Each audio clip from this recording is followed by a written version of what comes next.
Hey y'all, Rick Sky here, back again with a dishwasher repair video.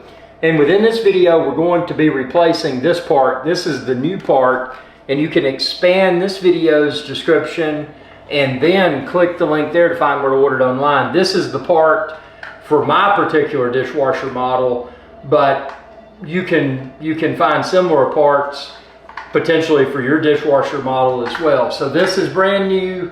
And what we're going to do, the one that is in the dishwasher currently is malfunctioning because this end and also this end of the one that's currently installed in the dishwasher is deformed from the heat, and it's melted and it's not washing dishes properly.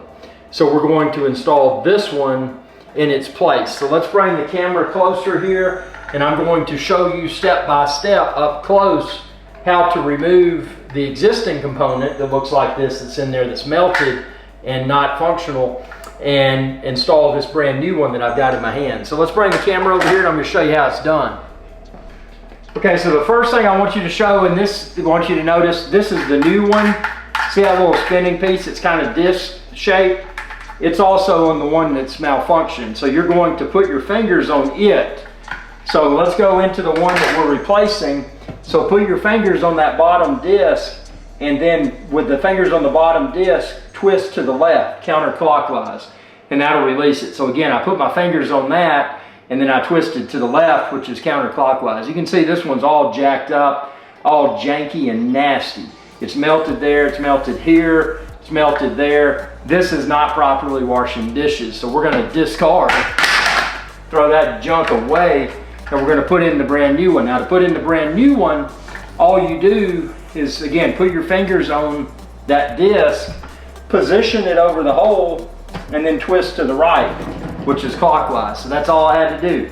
I put my fingers on the disc, I shoved it in the hole, and then I twisted to the right. So twisted counterclockwise. And see, now it's locked on. So it'll spin freely. Make sure that it spins freely. There aren't any obstructions, which there aren't. So that's it. That's how to replace the little bottom sprayer piece in the dishwasher. Now this dishwasher, so you know, is a GE Golf Delta Tango, and then a bunch of numbers.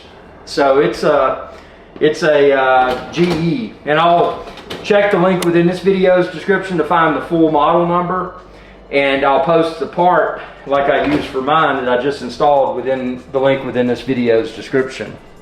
So if this video helped you to repair your dishwasher, not required, but deeply appreciated if you choose to do so, expand this video's description and you'll see that thanks button. You can choose to click thanks and send me a small tip. Think of it as a way of, well, you know, I might have had to call a plumber, but I found Rick Sky online and I repaired that piece myself. Send me a super thanks, not required, but if you choose to do so, it's deeply appreciated. And again, you can find the thanks button within this video's description, and then also a link to the replacement dishwasher component that I installed in my GE dishwasher, and I've referenced the GE dishwasher model that I'm using within this video's description, but you can find it all there. So also subscribe to my channel, ring that bell, and help my channel to grow. Y'all have a good day. Hey y'all, Rick Sky here. I hope you enjoyed this video, and please be sure to subscribe to my channel, and when you do, ring that bell icon to be notified whenever I post another video. Thanks for your viewership, and y'all have a good day.